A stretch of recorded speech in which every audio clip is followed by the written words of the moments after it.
Hello everyone, ये नया lecture है बायोडाइवर्सिटी कंजर्वेशन का। नेक्स्ट लेक्चर है, मे बी ये सेकंड है। तो एक्टिविटीज़ हम पिछले वाला छोड़ के जहाँ गए थे, एक्टिविटीज़ प्रोहिबिटेड, तो यहाँ से स्टार्ट करते हैं। तो देखिए कौन कौन सी इको सेंसिटिव जोन में जो एक्टिविटीज़ प्रोहिबिट की जाती हैं कौन कौन सी, ये देखा जाएगी। तो देखिए कॉमर्शियल माइनिंग प्रोहिबिटेड है, फिर सेटिंग ऑफ सॉमिल, आरा मशीन होती है ना सॉमिल, तो वो प्रोहिबिटेड है। इंडस्ट्रीज़ जिससे पॉल्यूशन हो, तो इंडस्ट्रीज़ कॉजिंग पॉल्यूशन वो प्रोहिबिटेड है। तो कॉमर्शियल माइनिंग भी, कॉमर्शियल यूज़ ऑफ फायरवुड, ठीक है, ये सब भी मना किया जाएगा। मेजर हाइड्रो पावर प्रोजेक्ट भी नहीं मना है यहाँ पे।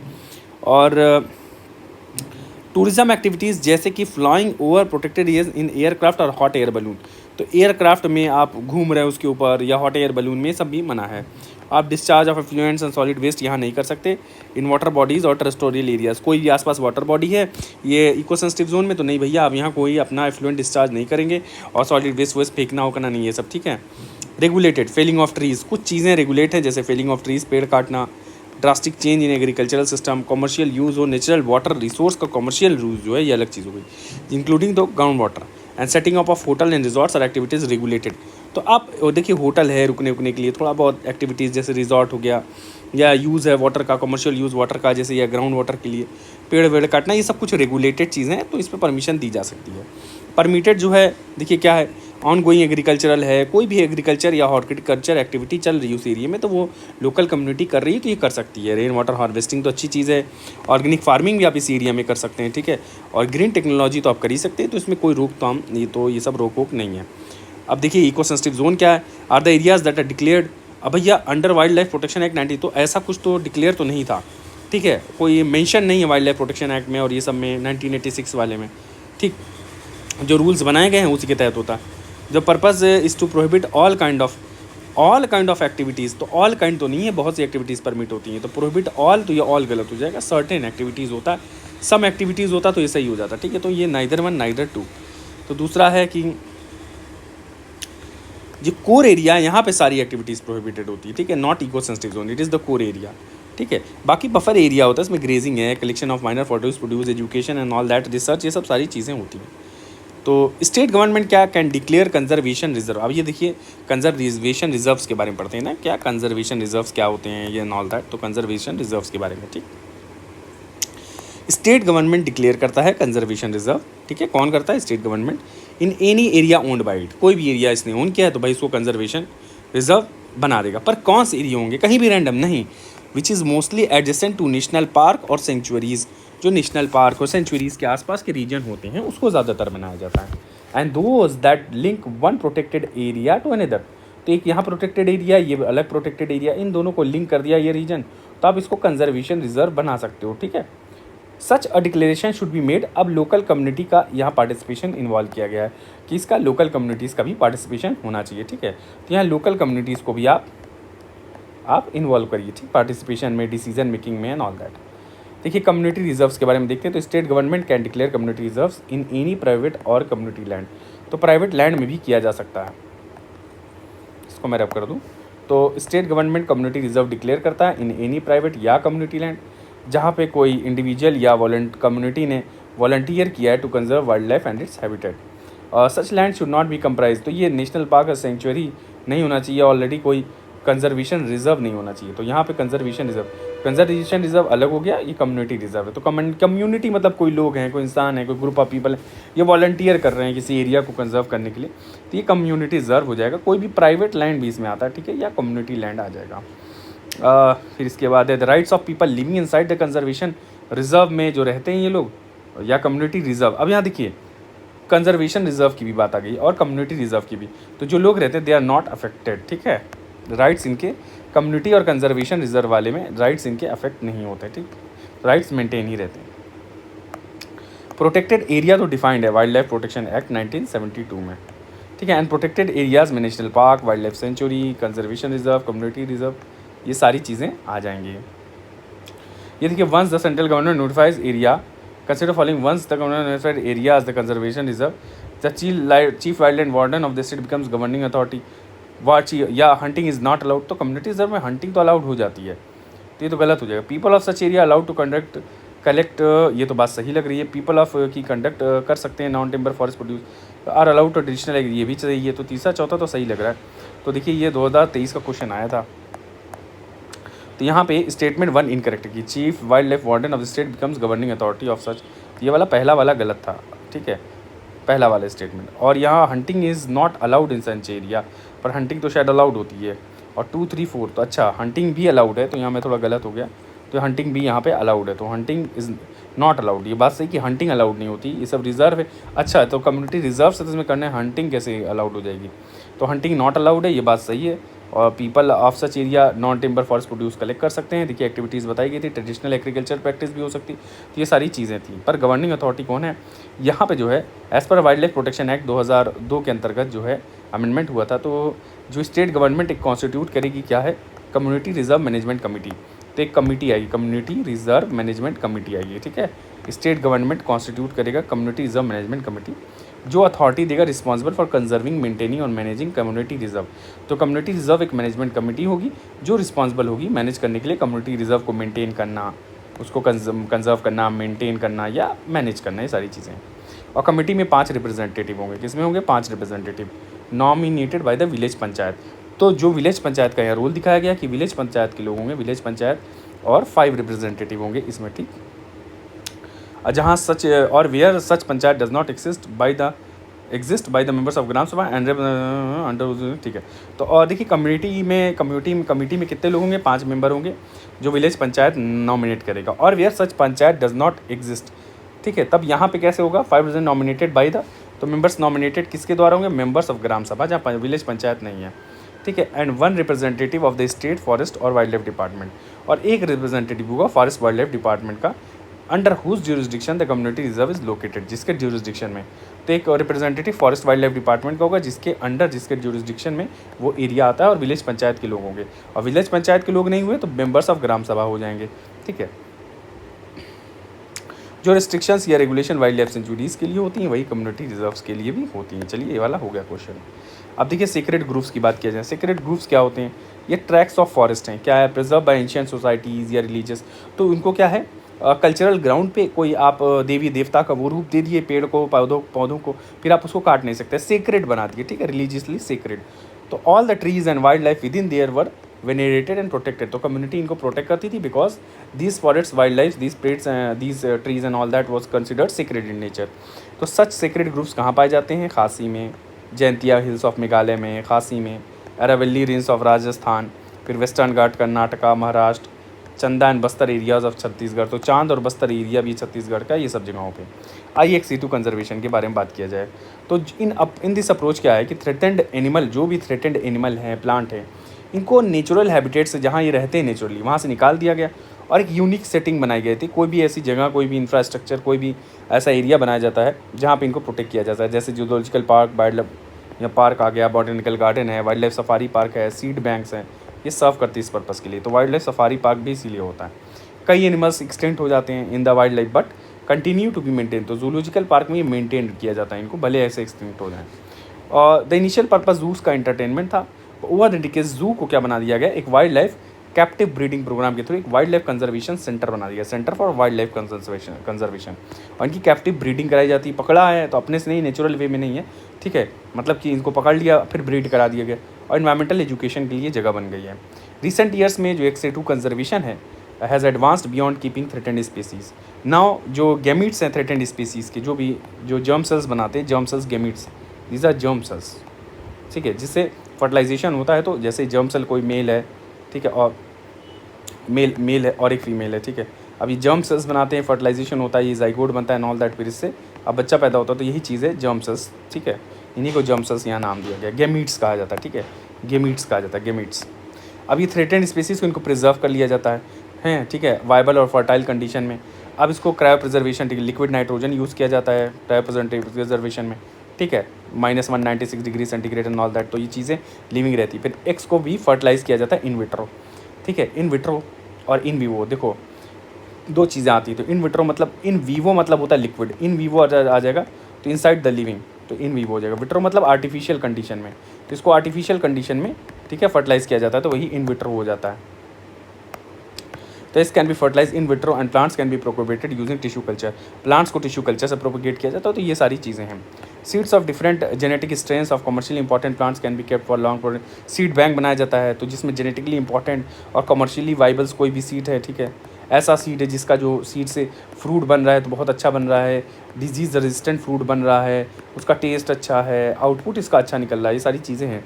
तो और खूब ढेर सारा बन रहा है, तो ऐसा पेड़ है, ऐसा सीड है, जैसे ये सीड है, अब इससे कोई पौधा बना, ठीक है, अब इस पौधा बना, ये पौधे पे फ्रूट्स लगे, ये फ्रूट कैसे हैं, मीठे हैं, मान लो मीठे हैं, शुगर कंटेंट ज़्यादा है, इसका आउटपुट अच्छा है, ठीक है, और खूब ढेर सारा हो रहा है, नंबर्स भी इसके ज़्यादा बन रहे हैं फ्रूट के, तो ये पेड़, ये सीड अच्छा माना जाएगा। और ये डिजीज़ रेजिस्टेंट भी है, डिजीज़ रेजिस्टेंट भी है, ठीक है, मान लो ये डिजीज़ रेजिस्टेंस भी है पेड़ पौधा, ठीक है, और इन्वायरमेंटल कंडीशंस को वो कर जा रहा है, पेस्ट रेजिस्टेंट है, तो ये सारी चीज़ें देखी जाती है। तो अगर वायबल है, इकोनॉमिकली वायबल भी है, तो ये सारी चीज़ को सीड बैंक से प्रिजर्व किया जाता है। देखिए काम क्या है, नेशनल जीन बैंक है, national bureau of plant genetic resource Delhi. तो कहाँ पे national bureau of plant genetic resource अगर आपसे पूछा जाए, तो नेशनल ब्यूरो है प्लांट जेनेटिक रिसोर्स का, एक मिनट दूसरा कलर यूज़ करते हैं, हाँ, national bureau of plant genetic. तो एक जो जीन बैंक है, जीन मतलब जीन को रखने वाला बैंक, बैंक में पैसा इकट्ठा करते हो, तो जहाँ जीन इकट्ठा करोगे तो जीन बैंक हो जाएगा। अब नेशनल ब्यूरो है प्लांट जेनेटिक रिसोर्स का, प्लांट वाली बात आई है, प्लांट के जेनेटिक रिसोर्स को स्टोर किया जाता है दिल्ली में, ठीक है, और ये कंजर्विंग टेक्निक है, जिसमें लॉन्ग टर्म बेसिस पे कलेक्शन होता है, और ये सब सारी चीज़ें हैं, ज़्यादातर फॉर्म ऑफ सीड्स में स्टोर किया जाता है, ठीक। चलिए आइए, which of the following is not a site for in situ, नहीं है भाई, एक सीटू है, ठीक है, बायोस्फीयर रिजर्व भाई इन सीटू हो गया, बायोस्फीयर रिजर्व, तो botanical garden, national park, wild life, ये जो national park, wildlife century, ये सब क्या हो गए, ये हो गए इन सीटू, और बॉटनिकल गार्डन हो गया एक सीटू, ठीक है, तो एक सीटू, ये आंसर बी हो जाएगा फिर यहाँ पे, देखिए बी। तो बॉटनिकल गार्डन क्या है, scientifically plant collection of living trees है, तो कलेक्शन ऑफ सीड नहीं है यहाँ पे, ट्रीज, श्रब्स, हर्ब्स, क्लाइंबर्स, ये सब आ जाएंगे गार्डन में, ठीक है। गार्डन में क्या होता है भाई, यही सब चीज़ें होती हैं, ठीक है, सीड थोड़ी आप रखते हो गार्डन में, ठीक, ये सारी चीज़ें होती, ठीक।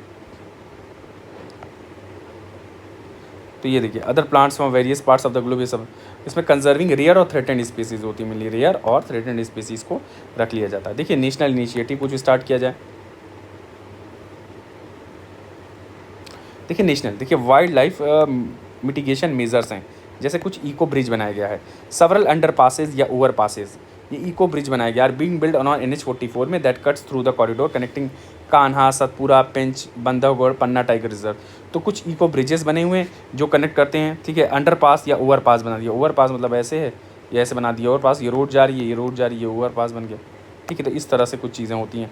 तो आइए देखा जाए, तो इको ब्रिजेस आइए अगर आपको दिखा दें, अच्छा पहले पढ़ लिया जाए फिर मैं दिखाता हूँ।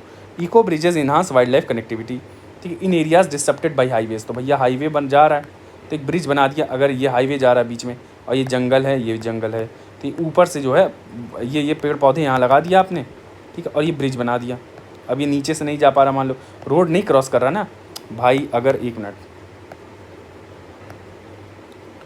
ये देखिए ये रोड जा रही है, अब गाड़ियाँ खूब चल रही हैं इसके ऊपर, ठीक है, ये गाड़ियाँ वाड़ियाँ चल रही हैं, अब इसको, ये जानवर है कोई यहाँ, इसको क्रॉस करना है यहाँ पे, तो ये क्रॉस नहीं करेगा, ठीक है, तो ये कैसे यहाँ पे जाएगा। अब ये रोड, अब इसके लिए यहाँ पुल बना दिया गया, इनके लिए, जानवरों के लिए पुल बना दिया गया, ठीक है, एक पुल बना दिया गया जानवरों के लिए।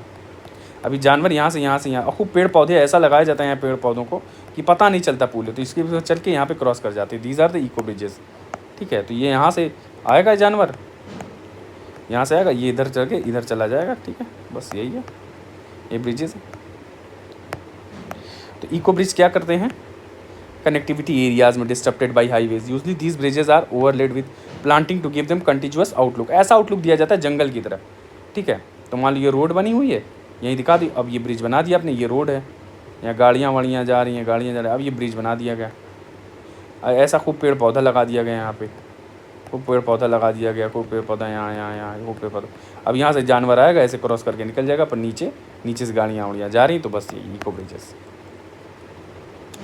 जैसे कुछ कैनोपी ब्रिजेस होते हैं, ठीक है, जिसमें usually for monkeys, squirrels, arboreal. फिर यहाँ पे ये देखो इस तरह के ब्रिज बना दिए पेड़ के बीच में, तो ये कैनोपी ब्रिज हो गया। तो एक पेड़ है, ये रास्ता नीचे जा रहा होगा, ये अंडर पास देखो, अंडर कार रास्ता जा रहा है, ये बना दिया पेड़ वेड़, अब इसने ब्रिज बना दिया, ये चीज़ ये आ गई। कंक्रीट अंडर पास है या ओवर पास टनल बना दिया गया, लार्ज एम्फीबियन टनल या कलवर्ट है। तो आइए देखा जाए, ये देखिए इन्होंने बहुत अच्छा बनवाया, ये देखो ये नीचे से चले गए लोग, ऊपर से ब्रिज बना दिया। रास्ता जा रहा भाई, इनको पता है कि ये कॉरिडोर है, यहाँ से जाते हैं तो ऊपर से बना दिया। अब या तो ये रास्ता रोड बन चुका है तो इनके लिए, जानवरों के लिए ऊपर से बना दिया, ठीक है। तो ये सब हो गया। तो ये क्या हो गया, सब क्या हो गया, ये अंडरपास या ओवरपास टनल हो गया। ये अंडरपास टनल है, ओवरपास टनल है, ठीक है, ये ओवरपास टनल हो गया। ये सब सारी चीज़ें हैं। आइए और देखा जाए डायग्राम। ये देखिए एम्फीबियन टनल हो गया, ये एम्फीबियन टनल है या कल्वर्ट्स है, ये सब सारी चीज़ें आ गई। इसमें से घुस घुस के चला जाएगा। ये सब सारी चीज़ें की गई है। आइए, quarantine centre to check invasive species को चेक करने के लिए कुछ क्वारंटीन सेंटर हैं। तो क्वारंटीन सेंटर, तो India has several plant quarantine centre, ठीक है। इंडिया के पास कई सेंटर हैं at airport, seaports and railway station पे, ठीक। They are under the control of central board of indirect tax custom. तो कुछ क्वारंटीन सेंटर है इन्वेसिव स्पीसीज़ को चेक करने के लिए। अब ये किसके अंडर आते हैं, ये central board of indirect taxes और कस्टम के आते हैं अंडर, ठीक है। Which works in coordination with directorate of plant protection and quarantine storage. तो DP, directorate of plant protection and quarantine storage, DPQS।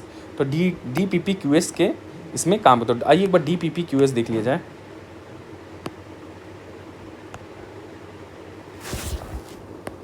Directorate of plant protection and quarantine, directorate of plant protection and quarantine, plant protection quarantine storage.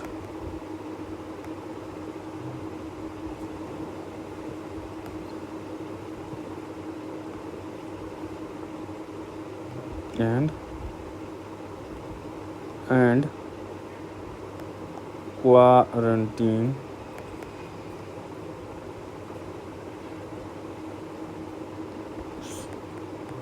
storage।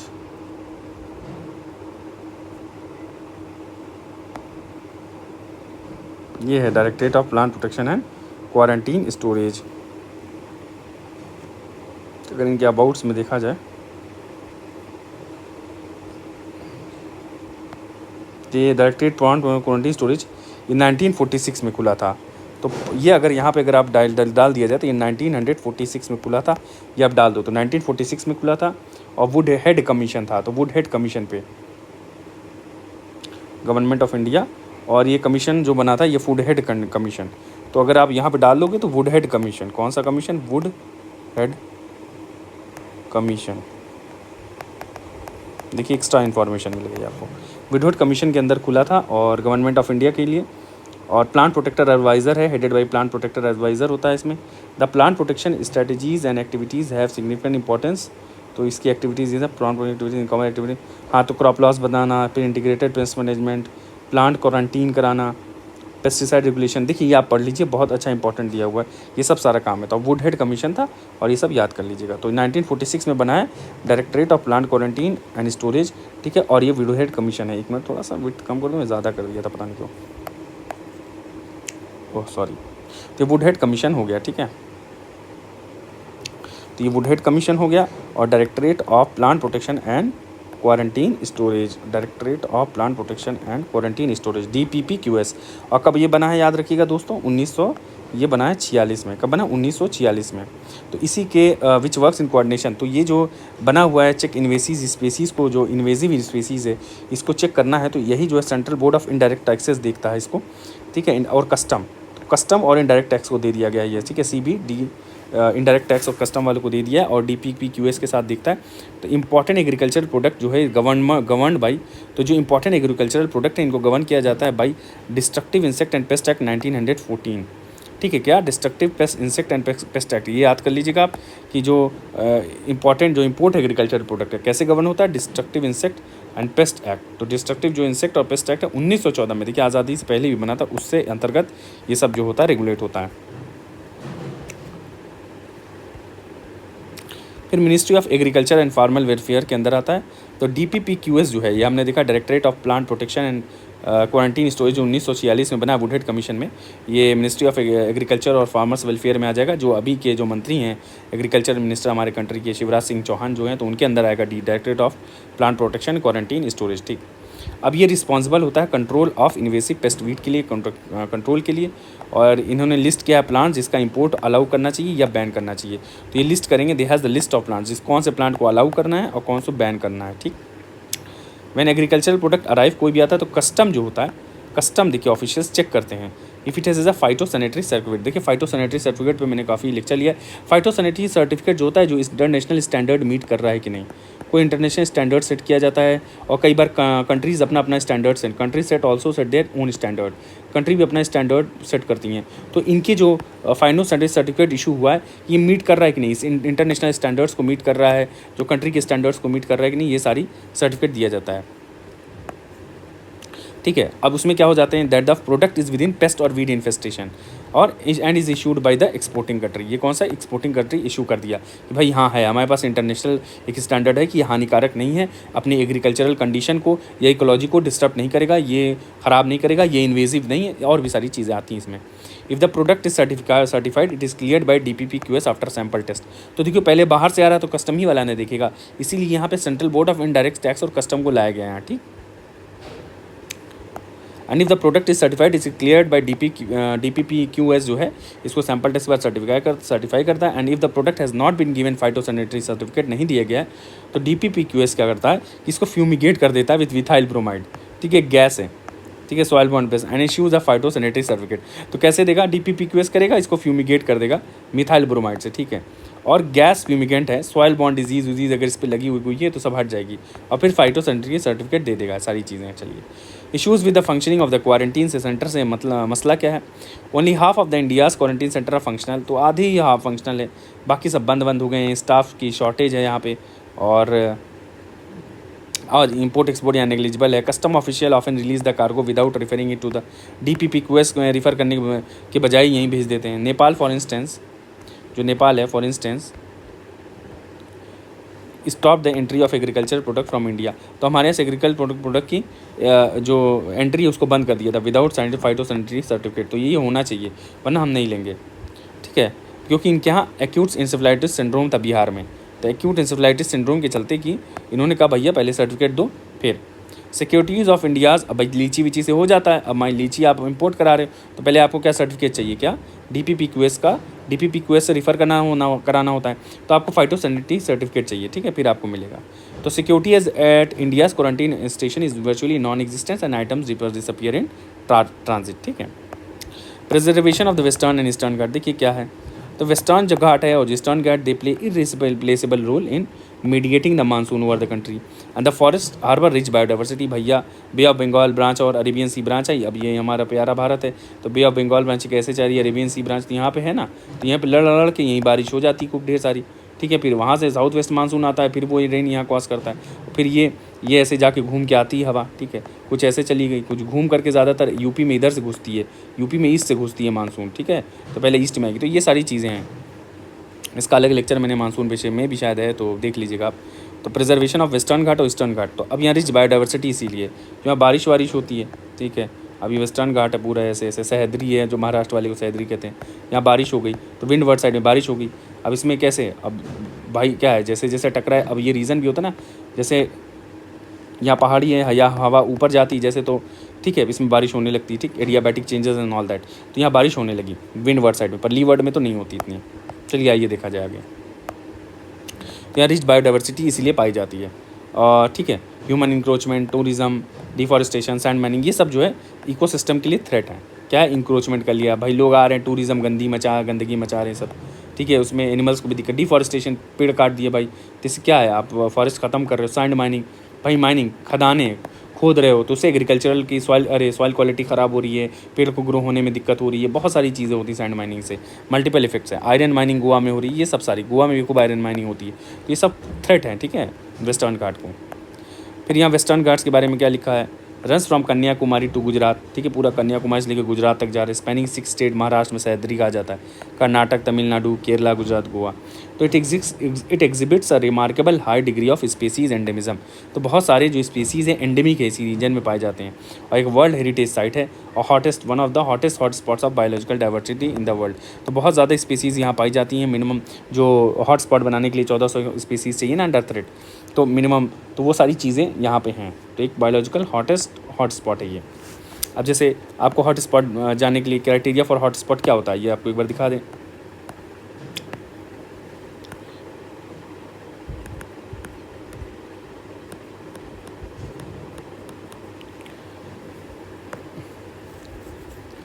देखिए AI यहाँ पे आ गया, तो endemic होना चाहिए, तो region must have at least 1500 vascular plant होने चाहिए दैट, और ये कई बार ये 1500 ही पूछ लिया जाता है, ठीक है, जो और कहीं नहीं पाए जाए उसी एरिया में, तो यहाँ पे पाए जाते हैं ऐसे कुछ। The region have at least 70% original natural vegetation loss हो चुका हो, तो 70% वेजिटेशन देखिए, दूसरी लॉस ऑफ वेजिटेशन के नीचे पढ़िए, it must have lost at least 70% of the its original natural vegetation, this indicate that the region is threatened. तो ये सब सारी चीज़ें हैं जो इसको, तो ये 1500 प्लांट वस्कुलर प्लांट स्पीसीज जो हैं इसी रीजन में पाई जानी चाहिए, ठीक है, जैसे फर्न्स है, ट्रीज है, फ्लावर, तो ये सारी चीज़ें बर्ड हाउस है हॉट स्पॉट के लिए। देखिए 1500 वस्कुलर प्लांट और 30% और लेस ओरिजिनल वेजिटेशन हो उसका, ठीक, मतलब 30% और लेस जो है ओरिजिनल वेजिटेशन है, 70 लॉस हो चुका है, ठीक है, बस यही चीज़ें हैं इसको, आइए तो काट देते हैं। तो ये सारी चीज़ें हैं जो बायोडाइवर्सिटी हॉटस्पॉट के बारे में बताई गई हैं, ठीक। अब आइए ईस्टर्न घाट के बारे में देखते हैं।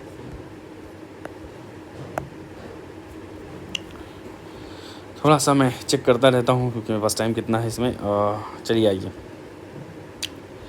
ईस्टर्न घाट जो हैं 75,000 किलोमीटर पे हैं, ठीक है, तो eastern Ghats spread across 75,000 square kilometre, run from the northern Orissa and through Andhra Pradesh and Tamil Nadu, ये इस तरफ हैं ईस्टर्न घाट, ठीक है, ये ईस्टर्न घाट इधर है।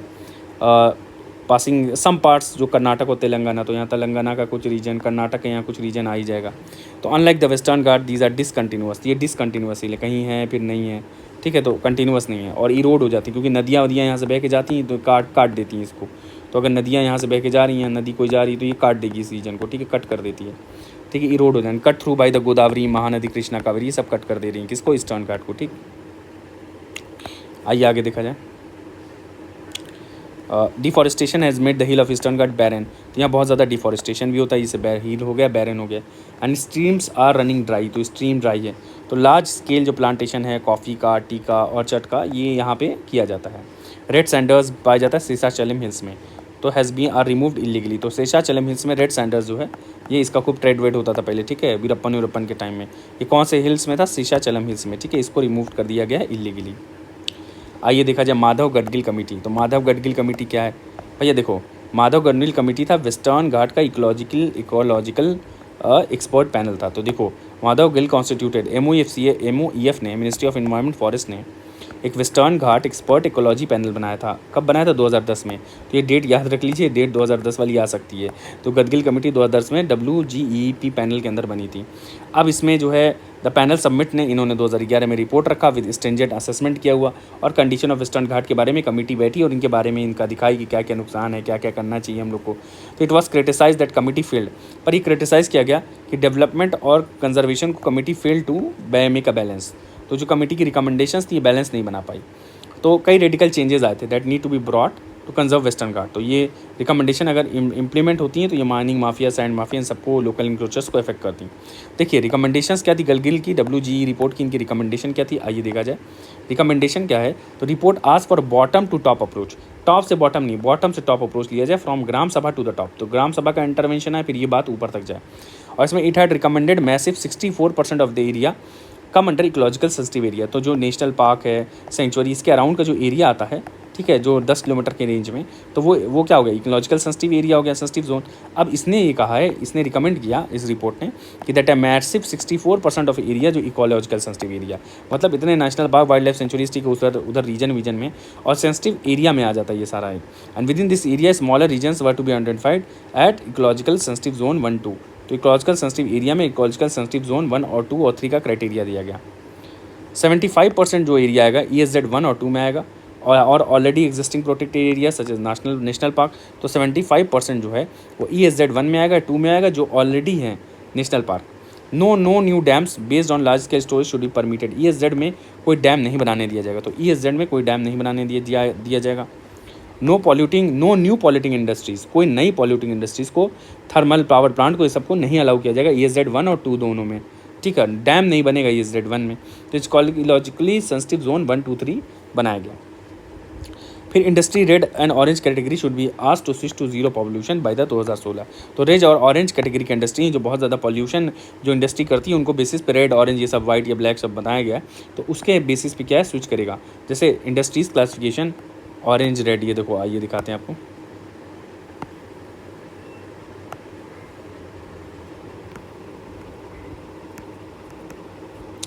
क्लासिफिकेशन एज ऑरेंज रेड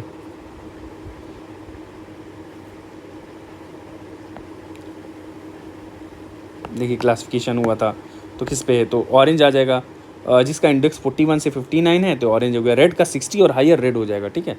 तो ऑरेंज और रेड किया गया, ठीक है। इंडस्ट्रीज विद पॉल्यूशन 41 से 59 और भी देखते हैं।